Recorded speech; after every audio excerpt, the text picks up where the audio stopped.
Приветствую! Сегодня поговорим о Citroën Berlingo 96 года по 2007 год. Было две вариации. Первый вариант это был с 96 по 2002 год, и второе поколение с 2002 года по 2007 год. Различия их составляли только во внешнем виде. Передняя решетка и фары, и бампер. И также панель немножко уже другая была, более современная во второй версии. Типы кузовов, они относились и к первой и второй версии. Были грузовые кузова без боковой дверки. Также был грузовой кузов с боковой дверкой, но без стекол боковых. И также была пассажирская версия, полностью со всеми стеклами, с боковой дверкой и с задним рядом сидений.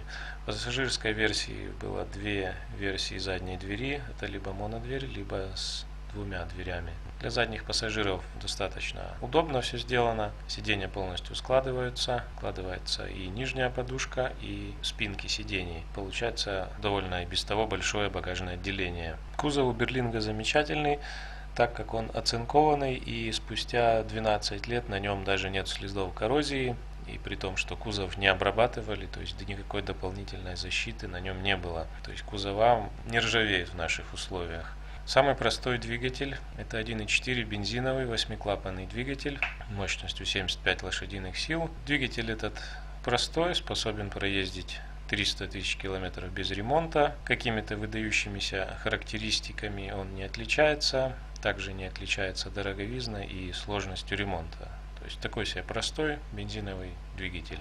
Дизельный двигатель 1.6 HDI это самый современный из двигателей, которые ставились на Berlingo этих версий. Двигатель достаточно шустрый и в то же время экономичный. Он работает довольно тихо. Этот двигатель уже отличается от традиционных устаревших. Здесь применена система Common Rail. Это электронные форсунки, блок управления впрыском, электронный акселератор и турбина с изменяемой геометрией.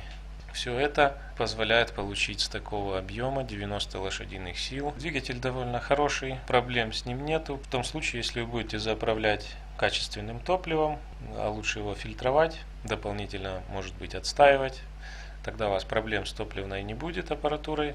Все проблемы начинаются от некачественного топлива. И последующие ремонты этой топливной системы, они, как правило, ни к чему хорошему не приводят. То есть уже начинаются какие-то нюансы с этим мотором. Самый надежный, самый простой дизельный двигатель 1.9. Он самый слабый среди дизельных версий. У него 71 лошадиная сила. Это 8-клапанный двигатель, в котором применена обычная система впрыска с традиционным топливным насосом высокого давления. Здесь стоят обычные форсунки механические. Это еще сделанный по старому образцу двигатель. Он очень надежный, он очень простой, недорог в обслуживании и неприхотлив в качеству топлива. Данный двигатель способен проездить 500 тысяч километров без ремонтов при должном уходе. Не требует никакого дополнительного внимания. Но этот двигатель подойдет далеко не всем, так как двигатель слабый, у него нет турбины. И данный кузов он тяжеловато разгоняет, и особенно тяжеловато, когда вы совершаете обгоны на узкой дороге. Поэтому этот двигатель для спокойной, размеренной езды. Был еще один двигатель представлен, это 2.0 HDI, тоже 90 лошадиных сил, как 1.6. Это самая первая версия двигателя с электронным впрыском. Данный двигатель довольно мощный, но у него есть много недостатков, так как это первая версия у этих автомобилей с системой Common Rail. Много недоработок в этой системе, много датчиков, и все эти детские болезни, они вызывают много хлопот.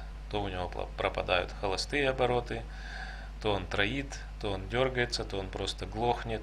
Мое мнение, этот двигатель сырой, у него сырая электроника, не отлаженная. То есть, если вы хотите выбирать дизельный двигатель, то лучше выберите либо 1.9, либо 1.6 HDI. У Berlingo есть один недостаток, это задняя подвеска. Часто, может быть, вы слышали колеса домиком, вот как на этом изображении.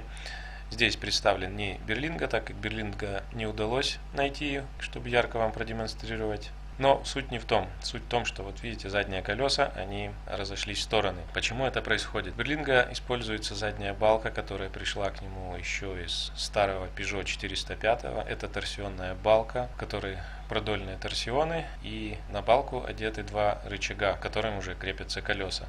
Эти рычаги вращаются на роликовых подшипниках, на пальце. И эти места плохо защищены от воздействия влаги. Туда попадает влага и начинается разрушение подшипников. Если вовремя не произвести замену этих подшипников, происходит разрушение и самой балки, и рычагов. Эти подшипники рекомендуется менять каждые 60 тысяч километров. Явного признака ихнего износа вы не увидите, но лучше придерживаться этого регламента и не запускать, так как замена всей балки и рычагов весьма хлопотное занятие. Народные умельцы придумали, как дополнительно защищать эти места и продлевать срок эксплуатации этих подшипников. Кто-то ставит вообще в это место втулки бронзовые, растачивает все, тоже по отзывам долго ходит. Но если вы не хотите таким заниматься, то я вам рекомендую каждые 60 тысяч меняйте, и проблем у вас никаких не будет с этой задней балкой. Если вы видите, что колеса задней балки уже не вертикально находятся, а разошлись по сторонам, то это уже поздно менять подшипники, нужно менять всю балку. На это обратите внимание при покупке. В целом автомобиль довольно добротно сделанный, качественный, крепкий. У него главные плюсы — это оцинкованный кузов, хороший, простой, надежный и экономичный дизель 1.9, удобная посадка водителя, то есть водитель сидит высоко, не как в легковом автомобиле, а выше. Не понравилась мне в нем задняя балка, с которой много хлопот. Если прозевать, то не каждый мастер возьмется делать. И также низкий клиренс в передней части. Задняя часть высоко довольно, а вот передняя часть низко. Желаю всем удачного выбора. Если есть дополнительные вопросы, обращайтесь, подписывайтесь, будут другие видео. Желаю удачи!